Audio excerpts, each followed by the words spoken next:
Reloaded. I want to thank everybody for coming here today. So, this is going to be a video breakdown or a discussion on some StarTrek.com articles. You guys will be able to find these articles in the description below. I will also be sharing them in the chat. As always, let me know what you guys think and what's going on. Depending on how popular these are, we may or may not do them. Just all comes down to what you guys want to do. So, let's see. Let me share this here. Boom, hit that. I'm also not completely sure how the outreach for the word disabled is going to work. So, may not have a lot of people joining in the end. Again, I don't know. We'll just have to see how things go and see where everyone is. Also, I haven't done one at 7 before, so I'm not sure if you guys are even caring. So, give it a couple of minutes, then we'll get this party started. Also, let me check one quick thing while we are here. For those who don't know, I did have a video come out today. It was the most popular video I have done all month. A lot of people were watching it and were interested in it. And then I got hit with a copyright strike by CBS, which just, let me tell you, made my day. I had to re-upload it. So definitely go and check out my latest video when it comes to the Dominion of War. Because that one really did hurt. Because it was doing really, really well. We got John Nathan Shopper in the house. How you doing, good sir? And then we'll give it another minute, see if anyone else is coming on. Looks like the alert just went out. Just, what is it? 2 minutes? 2 minutes in? Fantastic. Love it when that happens. Cora B says it's an interesting idea. Cora, hope you're doing well in his house. All right. So let's get into it. We'll see if anyone else joins. If they do, great. If not, I just won't do the topic anymore. Everybody wins. Now, before I get into it, let me switch over here. Before I get into it, my good friends, please remember that one of the main and important pieces is that while you may disagree with someone just because they have a different idea than you do, doesn't mean you need to get upset or mad. I mean, I'll get very passionate, but it's about the ideas. So if this is what Sarah Luderman gets out of Star Trek Picard, then more power to her. If it makes her, I don't know, enjoy life more, that's great. But any kind of reaction should be towards the ideas and not the person. Sarah, I haven't read this yet. Sarah may have written one of the worst ideas on God's green earth. I may hate everything about this. Doesn't mean I hate Sarah. Or it doesn't mean that Sarah is wrong for enjoying it in the way she does. So, wanted to get that out of the way because apparently that is some kind of issue. Let's get down to it though. And it was something really interesting here. I don't know if the system's messing up or not. It says there are 3 concurrent viewers and yet more than 3 people have commented. Thank you, Farpoint. I think you're handsome as well. All right, let's get into it. Make sure you guys can see. Yep. All right. This is by Sarah Luderman. She did it on May 21st. Star Trek, Picard's XBs explore the realities of disability. What's interesting is I may like everything about it, which doesn't make that good of viewing for you guys, but let's find out. In Star Trek, there are a few villains as terrifying as the Borg. They are seemingly unstoppable with complete disregard for the life of value of the individual. Pale and grotesque, they take what they want from entire civilizations and burn the rest. They strip away bodies, violently replacing flesh with mechanical parts they deem more useful. But in a twist, Star Trek Picard fundamentally challenges long-held perceptions of the Borg, and in doing so, challenges how disability has been viewed in Star Trek and beyond. Now, already, I can tell that I'm probably going to disagree with her about what she's talking about. I don't know yet, but maybe. The Borg have always had an aspect of taking someone and violently forcing them through a operation. And saving them requires another operation, which is, again, not the most pleasant. And we have seen people suffer and go through PTSD because of what's occurred to them. So there was nothing that happened in Star Trek Picard that hasn't happened in other series. Now, she may go out of her way to Oh, I don't know. Somehow, I don't know. I don't know how she's going to change it up. I'll be interested to see. I sent you the link on Twitter, Cormac says, to this. Yeah, I saw it before that. If it was you for sending Twitter, thanks. I saw it before that, but you suggesting it did make me take a deeper look. All right. Continue on with what Sarah was saying. Disability has long been a fraught topic in science fiction. The augmentation and replacement of the physical body with technology has long symbolized the loss of humanity. It's the primary question the anime Ghost in the Shell. It's the primary question in the anime Ghost in the Shell, for example, asking how much of the human body does a person need to lose before they lose humanity altogether. In Star Wars, the substitution of flesh with a machine symbolizes Anakin Skywalker's descent into the darkness. The more of his physical body he loses, the less human he becomes. Darth Vader is now more machine than man, twisted and evil, Obi-Wan Kenobi tells Luke Skywalker in Return of the Jedi. It is a view that is pervasive in Star Trek as well. For Captain Picard, the removal of his external Borg prosthetics is a key part of regaining his humanity. After he is rescued from the... Wow. Why can I not read? For Captain Picard, the removal of his external Borg prosthetics is a key part of regaining his humanity after he is rescued from the Borg. Years later, he still resents the Borg technology that remains inside him. While posing as a bounty hunter on Freecloud in Stardust City Rag, he calls Seven of Nine disgusting thing. Once they get the Borg inside them, there is no coming back. No matter what they think, defiled is what you are. Cursed. All right, I'm gonna read the next paragraph, and then we'll break it down. While Picard was certainly laying While Picard was certainly laying in on thick, I guess it is what they meant. While Picard was certainly laying it on thick to try to sell his deception, these were his true thoughts early in his life. In Star Trek First Contact, Captain Picard informs his British crew, "You may encounter Enterprise crew members who've already been assimilated. Don't hesitate to fire. Believe me, you'll be doing them a favor." Later in the film, Picard casually roots through the guts of the assimilated Ensign Lynch, whom he had just gunned down on the holodeck. Picard feels that he lost his humanity when he assimilated, at least in part. Picard feels that he lost his humanity when assimilated, at least in part. He is sincere in his belief that death is a mercy compared to the trauma he experienced himself. He views his own hard-won return to humanity as a miraculous exception. But he also knows that he did not come out unscathed. It is impossible for him to be the same man he was before. See, here's the interesting thing. Usually when I read StarTrek.com articles, I completely disagree with them. Like, they are so far left field and rewriting of history. And at first, I honestly was about to disagree with her wholeheartedly. I kind of see where she's coming from on this, though, at this point. Unfortunately, I think the directing of that scene in Stardust City Rag is so bad and is so out of character for how Picard acts that it's hard for me to see him as that character. That said, if it had been done in a more serious note, a more serious light, if it wasn't trying to make him look like some kind of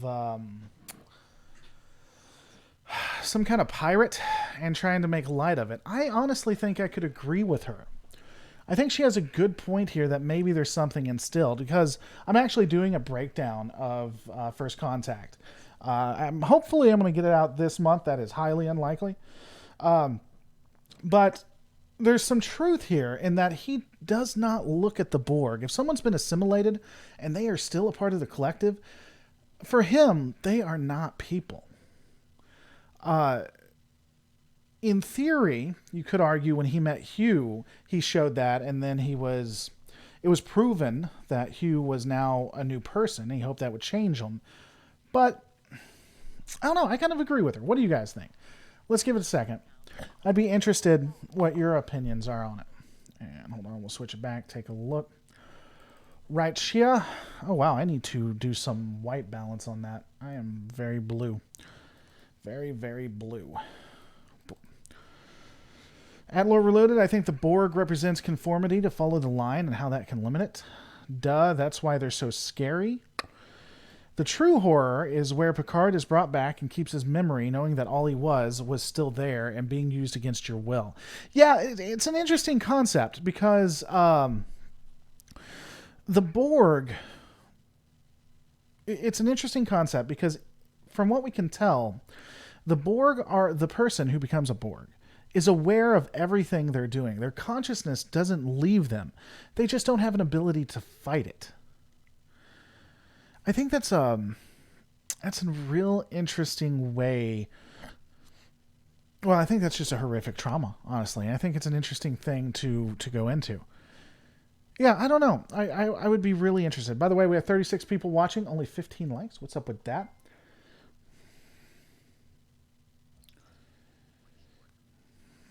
Tony Tellerico helping out the channel. Hey, Laura, I think you do a fantastic job. Much better than anything out there. Thank you. I think you do a fantastic job, sir. You do a fantastic job. But thank you so much for the support. As you guys know, the only way I keep the lights on is by support from viewers like you. So if you'd like, please consider super chats, becoming a patron at patreon.com/Laura Reloaded, and all that other good stuff. Yeah. Let's keep going, because again, maybe we're about to find the first article that I wholly agree with. Maybe. Continuing with what Sarah was writing, over the years and in multiple Star Trek series, other individual Borg have broken free from the collective, and their stories have always been exceptional. Hugh from The Next Generation and 7 of 9 from Voyager are prime examples. But in Star Trek Picard, former Borg are beginning to forge their own culture and identities, distinct from the collective and distinct from who they were before assimilation.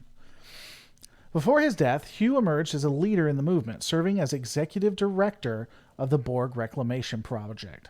Wow. Serving as executive director of the Borg Reclamation Project.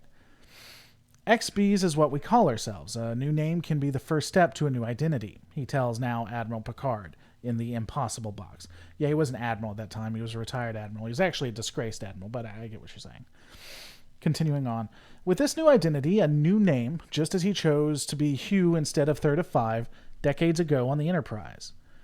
He wants his people to be proud. He wants Picard to be proud too, and to help other people undergoing the same journey. I don't know that I got that from that. Let me see. He wants his people to be proud. He wants Picard to be proud too, and to help other people undergoing the same journey. I wouldn't say that he is proud necessarily. I'd say he's coping. I'd say he's trying to forge something new.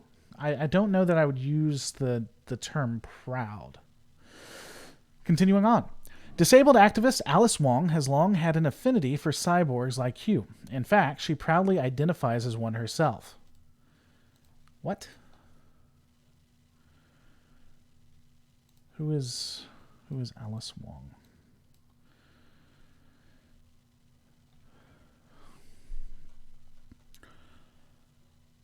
Okay.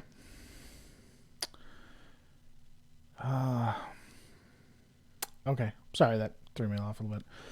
In fact, Alice Wong proudly identifies as a cyborg. I have hardware inside of me with a spinal fusion, she told me over email. My assistive devices, the power chair that I use in the day, the BiPAP machine that helps me breathe, and other equipment are natural extensions of my organic body. I am tethered to them because they sustain my life and enable me to do what I want to do. Electricity is just as vital to me as blood, water, and oxygen. To Alice, the mechanical aspects of her existence do not detract from her humanity in the slightest. It is an attitude that is common within the disability rights community, but one rarely seen in media. Our view of the world is rarely represented, and it is one seen in Hugh.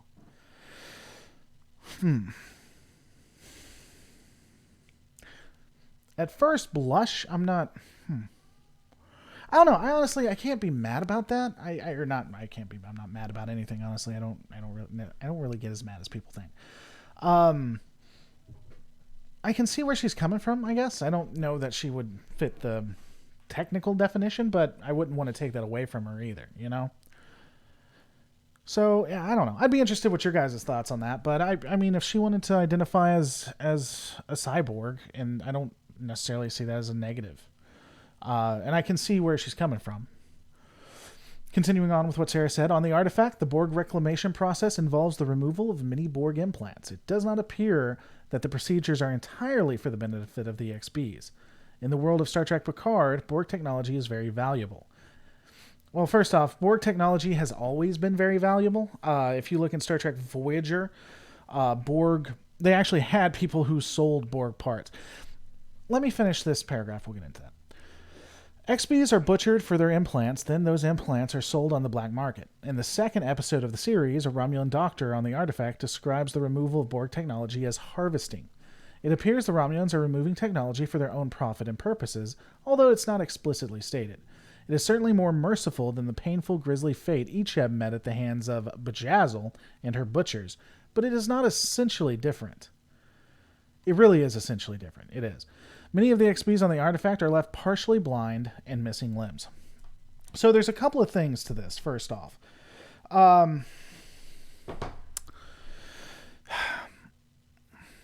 First, in Star Trek Voyager, if you've watched Star Trek Voyager, and I guess have studied it as much as I have, you'll know that Borg are actually a commodity in the series. Now, the series never made it like a main thing, something they focused on, but in several different episodes, you would have a trader or someone who would see a C7 of 9 or see a Borg and want the person because of the technology within them, because it's worth something. So it was explored in Voyager. I'd agree that to the extent that we see it here, it's not. I think it's also very telling that in the Alpha Quadrant and Beta Quadrant, Borg technology is like stupidly wanted with a black market trade to hell and back, and you don't see that in the Delta Quadrant. That said, you know, from the point of view of Voyager, maybe they really just didn't get involved with it as much. They didn't actually stay in one spot, so it's possible that it was there. But honestly, that's a nitpick, I guess. I can kind of see where she's coming from. It is something that's explored before. To say it's entirely new to Star Trek Picard is silly at best. But if you're not a huge, massive Star Trek fan that watches Star Trek far more than any person should, then I could see why you might think that. Well, no. What do you guys think? Let's take a look real quick and break it down. Break it down. Hi, Laura. Shave yo beard. Why do you want me to shave my beard? My beard is beautiful, sir. I agree with you, but I also think that he became more sympathetic towards XBs, talking about Picard and how he has always looked at the Borg themselves.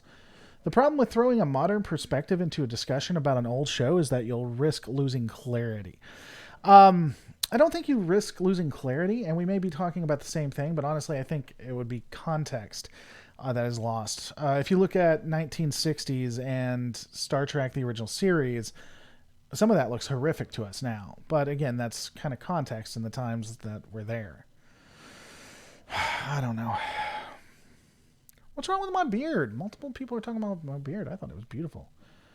It's odd to see Laura so well groomed. I hate every one of you. Every one of you. By the way, I hope you're doing well, Miles. Hope Anti-Tracker's doing well. I haven't talked to him in a bit, too. Hope he's doing okay. This ignores Picard's conventional artificial heart. The Borg kill the humanistic individualism in a person. Picard is a humanist atheist. Can't stand losing his free will. I'd agree with that. I don't know that she is going... I don't know that she was going against... what you just pointed out, but I don't know. I don't think she disagrees with it. I face every day with the possibility that I may need some new tech to make my heart beat and my seizure stop. So this is a deep rabbit hole. Stacy's saying, Stacy up in the house. Hope you're doing well, Stacy. I need to talk to you more, but I don't. Unfortunately, just life has been killing me. I think the opposite. The evil is an integral part of what makes us human. I think the opposite. Okay. All right. Let's keep going on, folks. Let's keep bringing it down. By the way, I did share this article. If you need it, let me know. Continuing on with what Sarah was writing. Hugh bitterly accepts Romulan harvesting in exchange for the lives of the XBs. He compromises, attempting to work within a... He compromises. attempting to work within a hostile system to do what is best for his people. To Hugh, the lives of the XBs are just as precious as anyone else's. To Hugh, a disabled life is better than no life at all. Disabled life is worth living. Life after trauma is worth living. It is a powerful, optimistic message evoking the best Star Trek has to offer, and is a powerful message in today's society where disabled people are treated as though our lives are worthless. What's up, girl? How are you? I don't know. You don't know how you are? I'm good. Love you. I just wanted to say hi. Okay. And Well, you got to stand up for people to see you. Hold on.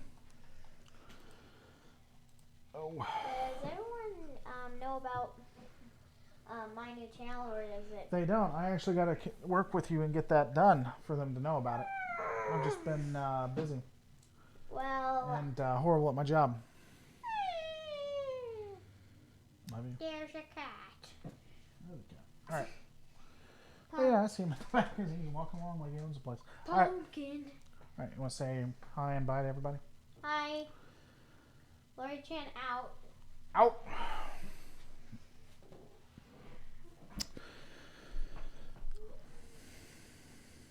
Go, girl. Unless you got something to say. What'd you throw? What was that? It was a little plastic bunny. Oh, where is it? I don't know. Well, get it. Fine. Give everybody. He'll be a part of the thing for the rest. But you need to go play, okay? Okay. Go play. Where? Love you. Alright. So, Hugh bitterly accepts Romulan harvesting in exchange for the lives of the XBs. He compromises, attempting to work within a hostile system to do what is best for his people. That part I'd probably agree with. I think that's a good interpretation of what we're seeing. I think the fact that Hugh calls it his people is pretty telling too.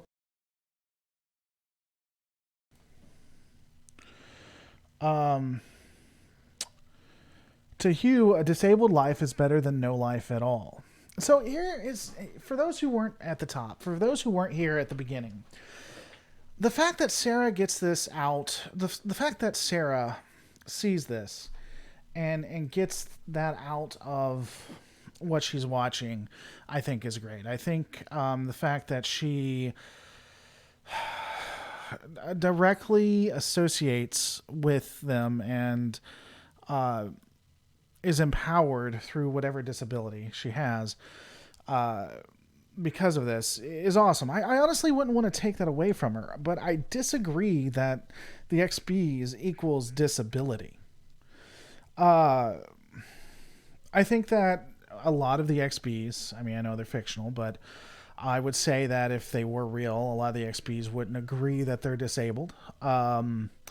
I don't think, and also there are people who are assimilated who have no disabilities from what occurs to them. Tuvok, B'Elanna, and Janeway. Janeway even had her eye just stripped out, apparently, with no negative impacts to it. So, I mean, I think it would be better to say some XBs are quote-unquote disabled. They have limbs, though those limbs could be brought back or put on. I mean, they have the technology now.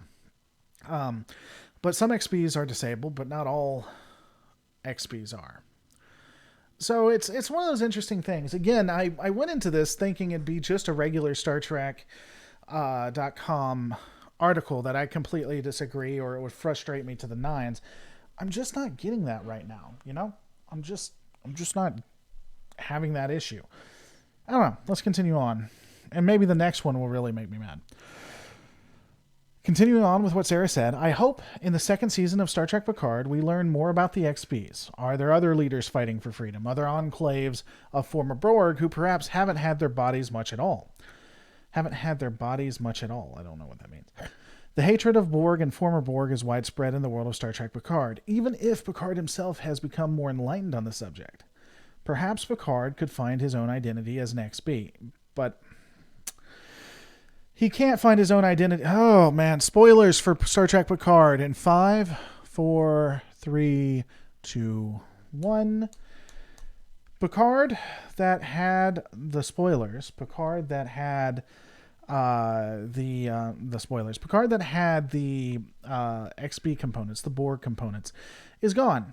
Picard's dead. His consciousness went into a new body, and so he can't be an XB because there are no Borg components within him. Anyway, perhaps Picard could find his own identity as an XB, or, as he himself puts it, a Picard who would advocate for free Borg. That would be quite a thing, wouldn't it? And I think that's it. Yeah, this honestly wasn't one of the worst ones that I've seen. I think, like all StarTrek.com articles, it takes and goes to an extreme. It states things that aren't necessarily true. It has an interesting rewrite of history, shall we say. But I wouldn't necessarily say it's the worst. There's one more, so don't worry. There's time for me to rage quit very shortly. But overall, that one wasn't horrific, I guess. I don't know. What are your guys' thoughts? At Lore Reloaded, what kind of economy would you say the Federation has? The Federation economy is based, from what we can tell, the Federation economy is a mixture of some form of trade with socialism, fascism, not fascism, with socialism, possibly communism mixed in.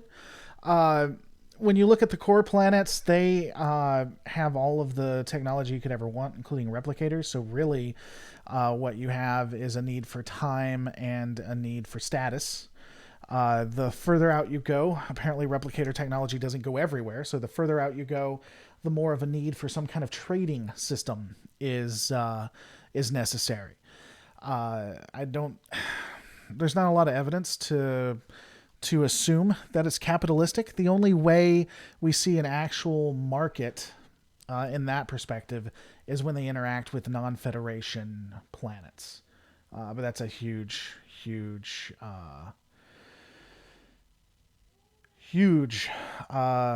topic for another time.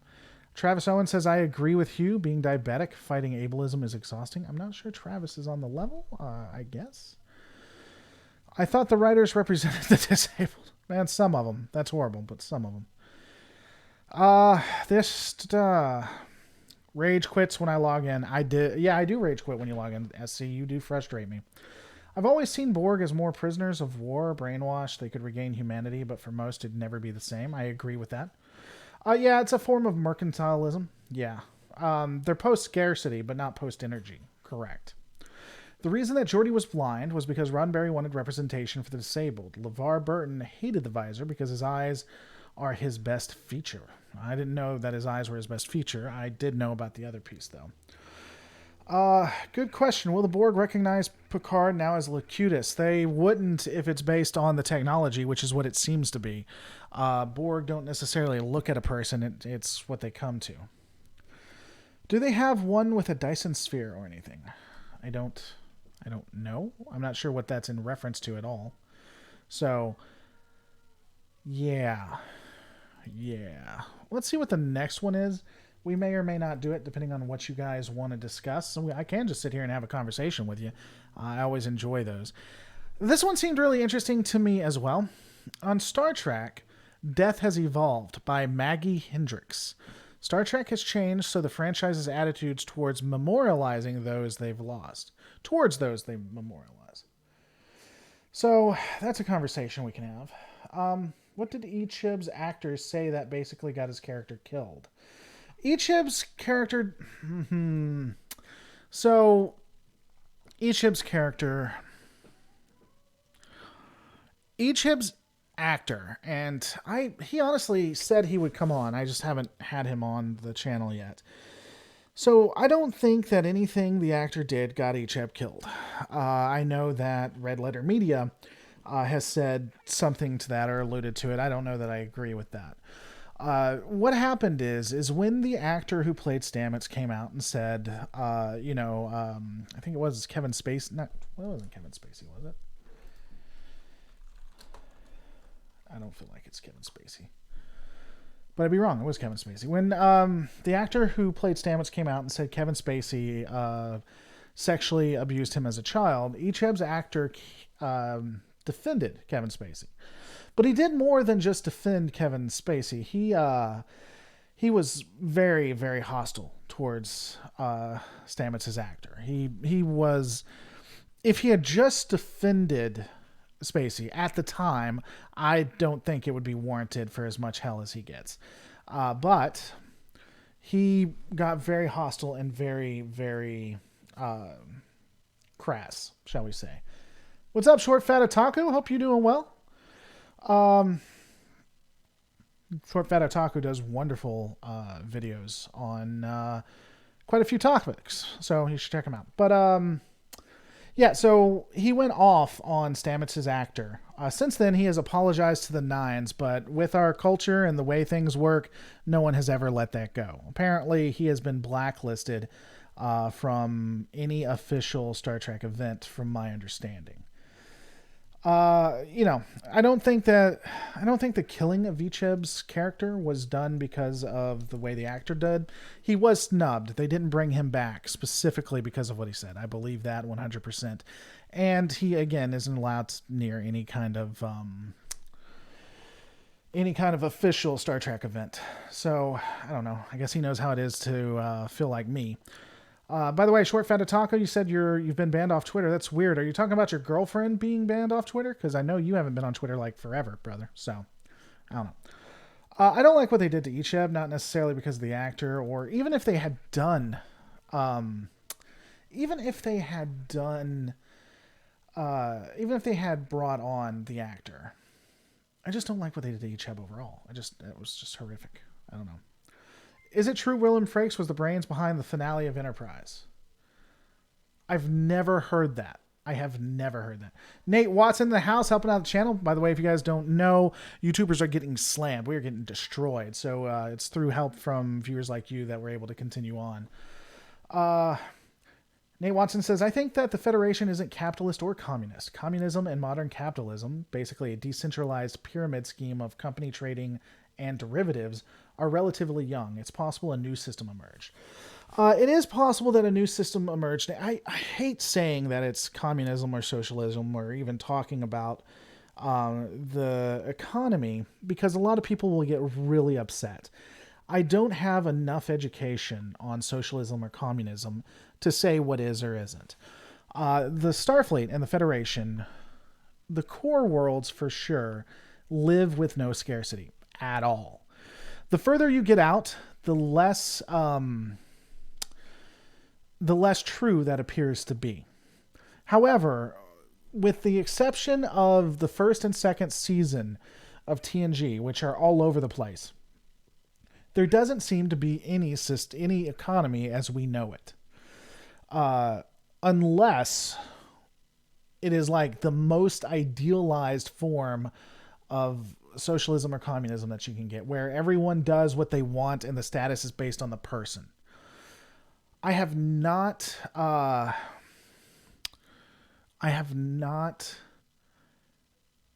really seen enough to know past that. Do you think the Borg can assimilate the Tholians or the Breen? The Breen, probably. The Tholians, I think, is an interesting question. What would it even be like to live post-scarcity? It'd be a wonderful place. Oh, did you wake up? Because you were like purring really, really loud, and I wanted everyone to hear it, but of course you'd wake up. Post-scarcity basically would be, again, I think Orville is the best explanation of post-scarcity. I think if you want to see what a society would look like or should look like, look at it from the Orville's point of view, where they have and get almost anything that they want. And really, the economy is based on the acts they've done and the rank they've gotten.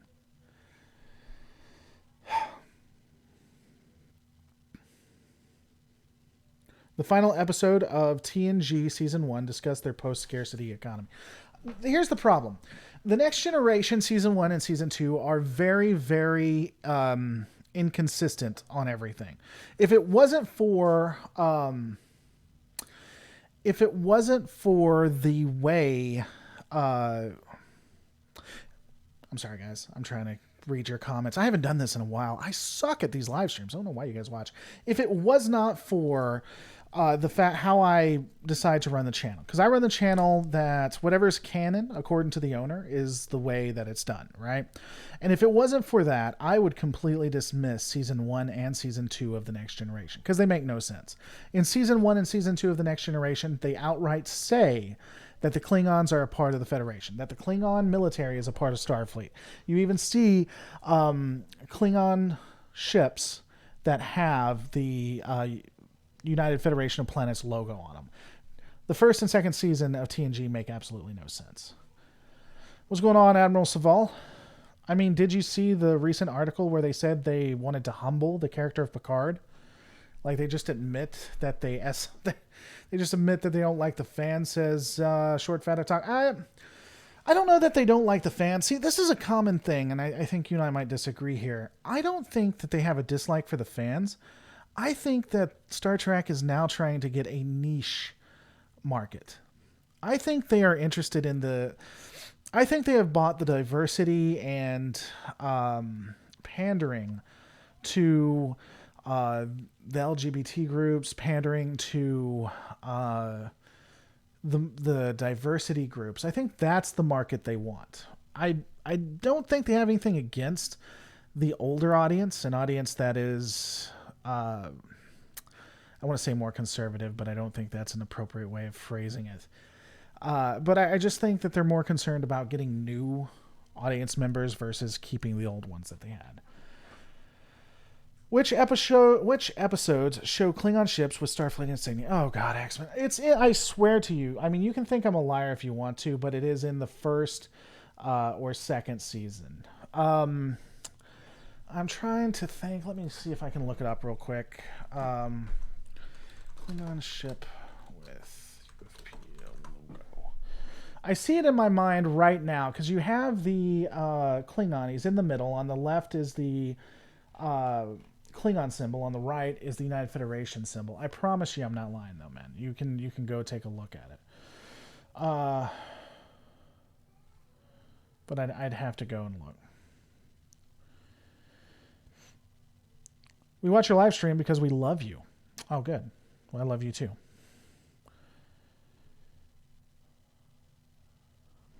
The articles on StarTrek.com titled The Humbling of Admiral Picard. That seems like one that would piss me off. Let me take a look.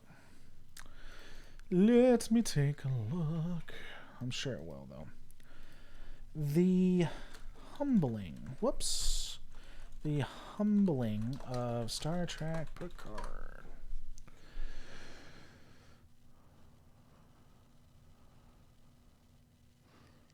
There we go. The Humbling of Admiral Picard by Ruth Terry. I'll lead out. I'll end this episode on that. But yeah, I'm sure that one's going to piss me right the hell off. That looks like something that'll piss me off. Trek is still pretty niche. No, SC. See, sometimes, buddy, I wonder. Sometimes I wonder how, if you're a troll or not. I know it's gonna make you laugh, SC, or Bulk, but Trek has generally tried to. They would stay within their lane of being a sci-fi show, a Trek show, but they weren't as niched as they are today. They aren't as They attempted to do a wide net. I don't think you can. I honestly, that really blows my mind. You can't look at Star Trek: The Next Generation, Star Trek: Deep Space Nine, and Star Trek: Voyager, and then say, yeah, you know what? That's the same kind of niche that Star Trek: Discovery is. You can't sit there and say that. You can't possibly think that Star Trek Picard is as open as Star Trek, as the original or nostalgia Trek. Now maybe you could say the original series was very niched, and I think they were. But I think it was. But TNG, Voyager, no, man, no, buddy. They had quite a few. They really tried to appeal to the mainstream. I don't think Star Trek is doing that at all.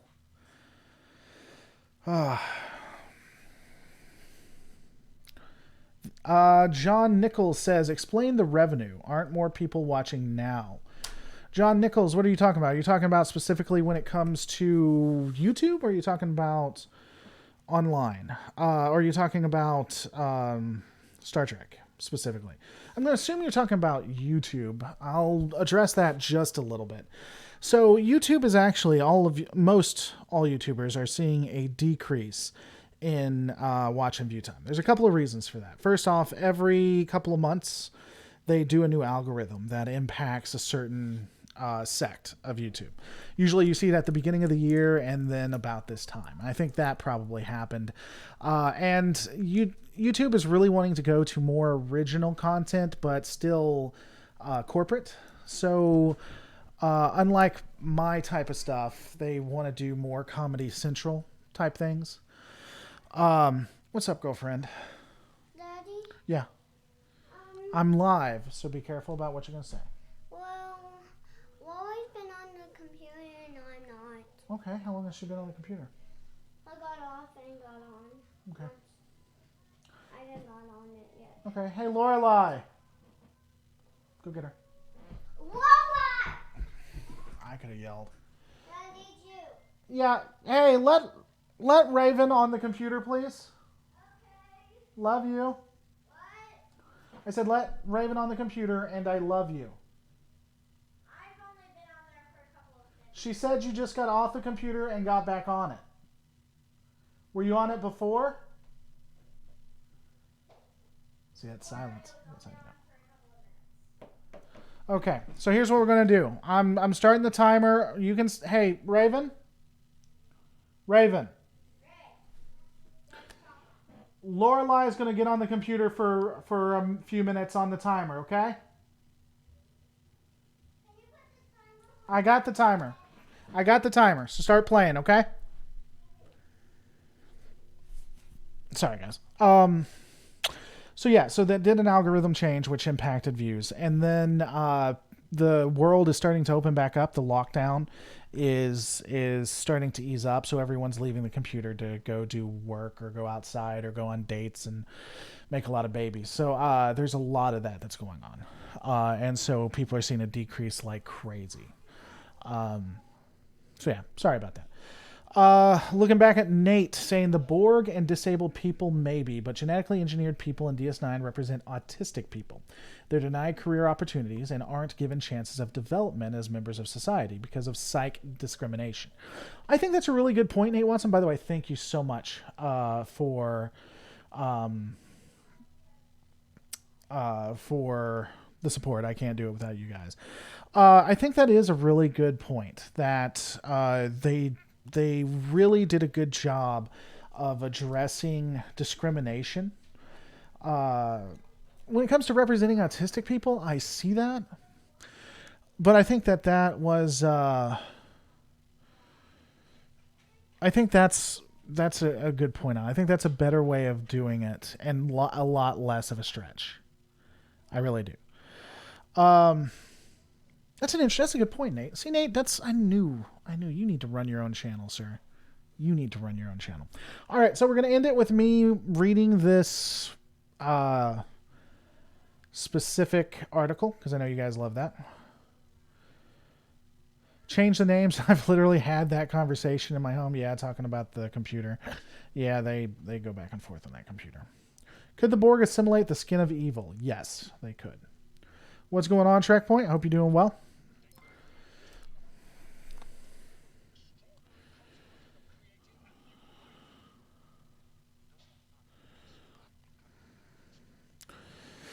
Axman said, I wasn't calling you a liar. I did some Googling and I found an article that says Starfleet insignia was in Heart of Glory, and Wesley says in Samaritan Snare that the Klingons joined the Federation.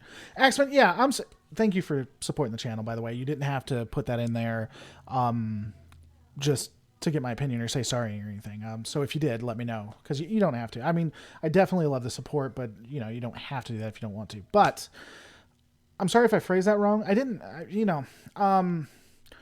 mean you were calling me a liar in a bad way. But I was just saying it was definitely there. I just didn't know where. I have addressed it in previous things, but that's really all I was pointing out. I'm sorry. I phrased that wrong, Axe, because I didn't take it personal. But yeah, so you should go watch Heart of Glory because it's interesting. And again, TNG season 1, season 2, so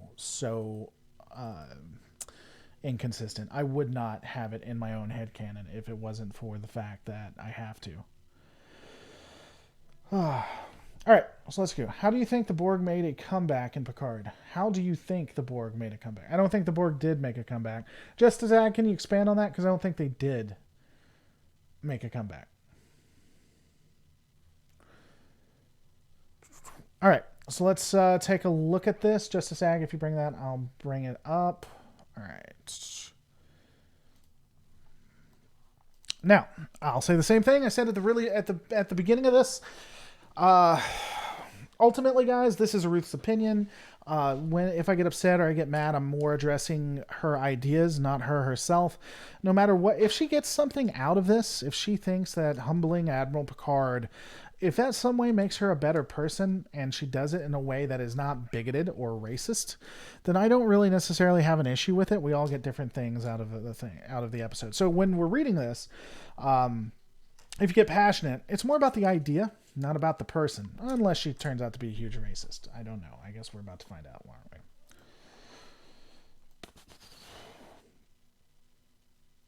All right. The Humbling of Admiral Picard by Ruth Terry. On Star Trek Picard, our beloved Admiral is forced to reckon with his privilege as a Starfleet officer from a planetary... I hate you, Short Fat Otaku. I'm going to go ahead and say that. Short Fat Otaku, I hope that you're still here so that you would know I don't like you very much. I can already read that and know that I don't like you. All right. Everybody unsubscribe from Short. Hashtag cancel Short Fat Otaku. He can't defend himself on Twitter now, so we should get that trending. All right. I got the kids here. I can't even get... I can't get the passion that I'm going to want. All right. Star Trek has always dealt in stories about interspecies and cross-cultural interactions. And the way each franchise tells these stories is a commentary on the era that produced them. Star Trek Picard is no exception. I don't actually disagree with that. First paragraph, we're doing okay. In 2020, representation and inclusion have just as much, if not more, importance than diversity. Representation and inclusion. Okay. On the face of it, I don't disagree with that. I don't know if it's more important than diversity. But I don't disagree with that depending on how she's about to define representation and inclusion. Claiming to be an ally to marginalized people without acknowledging your own privilege feels hollow. Claiming to be an ally to marginalized people without acknowledging your own privilege feels hollow. Man, okay, so guys, we're going to be rereading this in about a week when the kids are spending their summer break with mom for that week. So what she's saying is that you can't just be on the side of somebody who is quote unquote marginalized without admitting that you're better than that, you have some part of you that has an advantage to them and how you're a piece of crap for it. Picard's ensemble of writers and actors lean into all of this. Even number one, the dog, represents a marginalized community. I would agree that the dog represents a breed that is hated. Serving up a multi-layered narrative that explores how power and privilege play out in relationships with people who are different. For Star Trek Picard, I would agree that it plays out in that. Samantha Tadaro helping out the channel. Thank you so much. My attractive friend. Uh, for Star Trek Picard, I would agree with that. But for Star Trek before that, that was the whole point of Trek Original. This is one of the reasons why people get so angry about Star Trek Picard and Star Trek Discovery. I mean, this literally is why people get upset, and I don't understand how other channels don't understand this. I am baffled by that. Star Trek originally was about how humanity had evolved. They had become more than the sums of their part.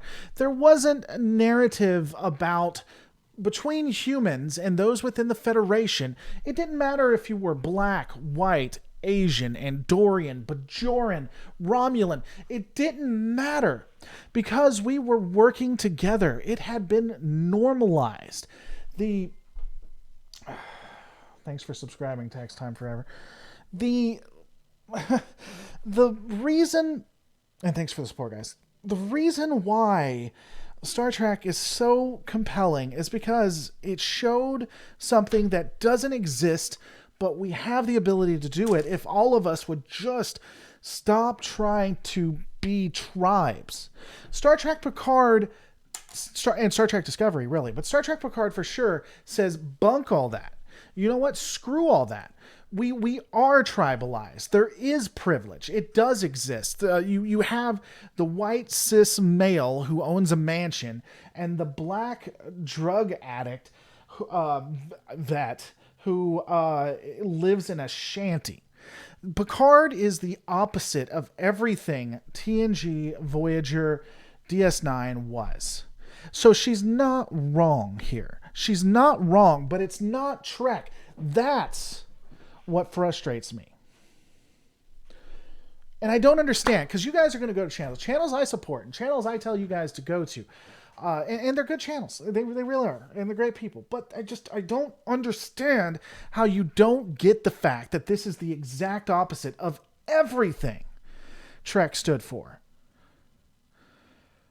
So yes, it does serve up a multi-layered narrative that explores how power and privilege play out in relationships with people who are different.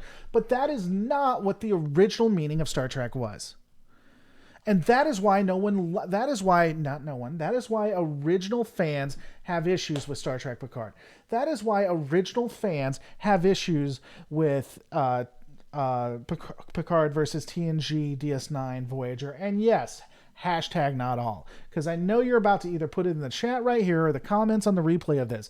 Well, I like the original ones, and I completely think that this is a great way to go. That's fantastic. It is obviously hashtag not all. And for the other person who is about to comment, well, in episode 9, at timestamp 32.576, they showed they did this, even though, yes, there have always be exceptions to the rule.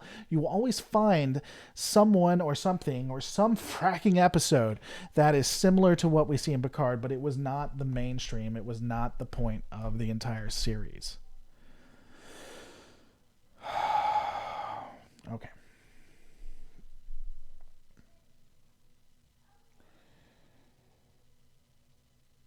Okay. Continuing on with what Ruth is saying, one of the reasons why they chose the synthetics storyline is because it's about othering. Theorizes Dr. Thomas Parham III, an African-American communications professor and authors of Hailing Frequencies Open, Communication in Star Trek: The Next Generation. It's all about othering. While TNG positioned Captain Picard as an ally to marginalized groups, from Klingons to androids, Picard challenges him to check the privilege he's enjoyed through various series as an able-bodied male Earthling of elevated Starfleet rank. Oh my god. Oh. Someone messaged me. Who's messaging me?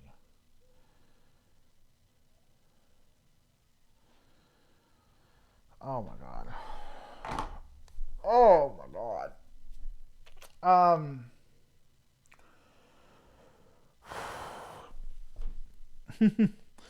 In the Federation, in Starfleet, especially in TNG and in DS9, they and the original series. The original series is debatable.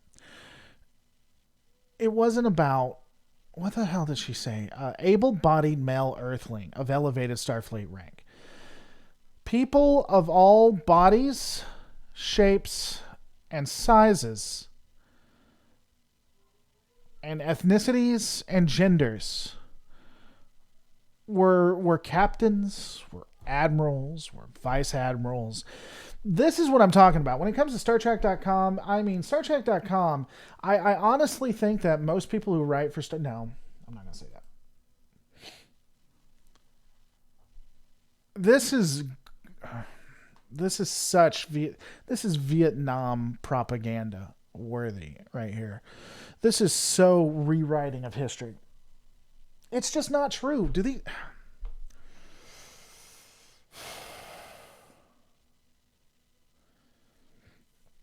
All right. We'll continue on in a second.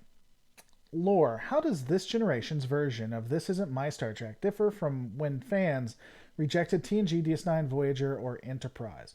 I don't necessarily think that it is. I think that the reasons why it may be... I think the reasons may have changed. But this always happens. And it's one of the reasons I've been a lot more... less critical of Discovery and of Picard, because nostalgia changes a lot, and when you look at the complaints, you see that they're a lot similar. In fact, if you looked at DS9, and they've released some of the like letters and such they got, when you read those, they're almost like reading some Star Trek Discovery ones. It's interesting. All right, continuing on with Ruth. Ruth, she's about to give her reasons. Picard is finally getting old. While Picard is used to taking care of other people, his titular show finds the Admiral at 93, now needing other people to take care of him. He's in no position to save anybody, and in fact, his inability to do so results in Daj's untimely death. Well, Matt, did you see that explosion? The fact that he didn't die from that, I mean, I would die from that, and I'm 30, so the fact that he took that just like a champ. Also, he took getting the hell beat out of him by Romulans pretty well, too. You're so darn sexy when you're angry. Well, thank you, Stacey. I appreciate that. Yeah. All right. So continuing on. Despite this, Picard still seems to view himself as at least a little immortal. He embarks on a mission with a brain abnormality that could kill him, as Dr. Moritz Bonillon warns. Being agile and able-bodied is a privilege Picard is taken for granted, even after his Borg assimilation, and the lack of it becomes a crucial plot device that carries through to the season finale. Oh, man. Being able-bodied is a privilege.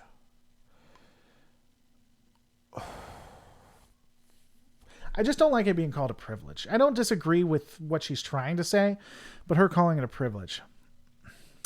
Picard is no longer relevant. Oh man, if ever there was the most accurate phrase in this entire article right here. Nailed it. Not being relevant is the ultimate slap in the face for high-profile people used to calling the shots. Picard is visibly bothered when a Starfleet receptionist asks for his name when he arrives for his meeting with Admiral Clancy. She, too, takes him down a peg, calling out his sheer effing hubris for even showing up with a request for reassignment, calling his Tal Shiar conspiracy theory the delusions of a once great man desperate to matter. Ironically, Picard seems to have thought that asking for temporary reinstatement, a skeleton crew, and a low-class ship was an act of humility. In a way, though, Picard's irrelevance works out in his favor, since his eventual crew only really identifies with his mission when it becomes clear that it's a lost cause. I don't agree. I don't disagree with that, actually. I love how I love when sometimes people nail it and sometimes they don't. Okay, well, that one I don't disagree with. His resignation wrecked his relationships. For Raffi and Elnor, Picard's resignation had far more dire consequences than irrelevance. When Picard finally does try to reconnect with them, they're not having it, and with good reason. While he's been writing out his post-resignation, massive pity party and shame spiral in luxurious Chateau Picard, Raffi's been sinking into the depths of humiliation, rage, and substance abuse. Something she already struggled with. She doesn't mince words when JL shows up to ask for help. I'd show you around my estate, but it's more of a hovel than that would be. It's more of a hovel, and that would be humiliating, she tells him bitterly. Elnor, on the other hand, clocks Picard for his broken promises. Clocks Picard? The ultimate slight considering his value system of absolute candor that the war of the... Ooh. That threw me off. He clocks Picard. Elnor, on the other hand, clocks Picard for his broken promises, the ultimate slight considering the value system of absolute candor that the warrior women of Kuwait Milat installed him with. He angrily confronts Picard for remembering his existence only when you have use for me now that I have value to you. Fortunately for Picard, they do eventually both come around, a testament to their forgiveness and resilience. I don't understand when he says clocks Picard. Because when I think if you're clocked by someone, you're actually hit by them. I guess he meant verbally. I don't ever remember Picard being hit. But I mean, I don't disagree with that then. So why? Now I understand what it's like for people who watch my stuff and they like part of it and can't stand the other half. Because this, like, she says some of the ideas in here are utterly ridiculous, completely stupid. But I mean, the last two, I would agree that he has went into irrelevance, and him going to the Admiral is stupidity. I mean, no one would trust him. So that is, well, I completely agree with that. Also, his resignation did destroy lives. Now, we may say that, well, this is supposed to be Starfleet. It's supposed to be paradise. There isn't want or anything. Well, there is in this series. There is in Earth at this point. So that's what happened. Now, I honestly, and I'll say this, I have always stated, I think that we would see and we do see a degradation in Deep Space Nine, that this, to a degree, is where the Federation and Earth was headed because of the Dominion. I don't know. Did Elnor punch Picard? No, he didn't. I don't think so. All right, let's continue on. In this context, privilege equals advantage. I do agree with some of your points. That's a lovely name. That's a lovely last name, Emily. We share it.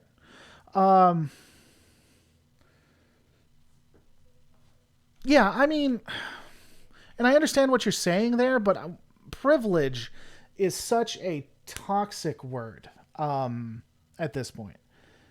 I don't even know if maybe. I don't know that privilege is even toxic. I'd say it's charged. I'd say you're on the line. I think when you hear privilege, it has been so overused and such a bludgeoned weapon that people instantly fight it. So I wonder if it doesn't have toxic connotations to it. At a minimum, I would say it's charged. And that's not even debating whether privilege exists or privilege doesn't exist, or to the extent things exist. I'm not even getting into that. All I'm saying is that because of how it's been used, it is very touchy, All right, continuing on. And he just keeps messing up. If Picard materializing on Vashti be decked in classic colonizer... Oh my God, you racist piece of... I cannot stand that...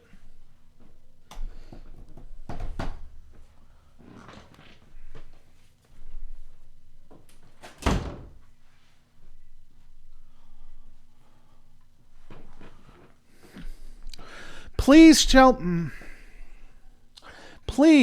God, show me where what Picard is wearing here was worn. Can you please show me where the Pilgrims wore white, just pure white, with a pure white hat and a pure white overcoat and a pure white undershirt? Can you please show me where the Pilgrims did that? Were there Spaniards that did it, I guess? Is that what we're talking about? Spaniards, brown people, by the way, were also colonizers, just so you're aware. Can you please show me where the again, other people who are not white, Asian peoples also colonized? I hate...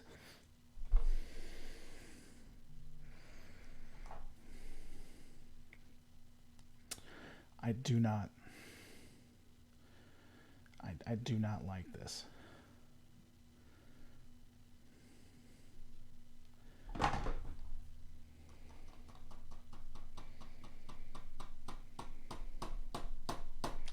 Roosevelt wore that. That's fine. Roosevelt was not a fucking...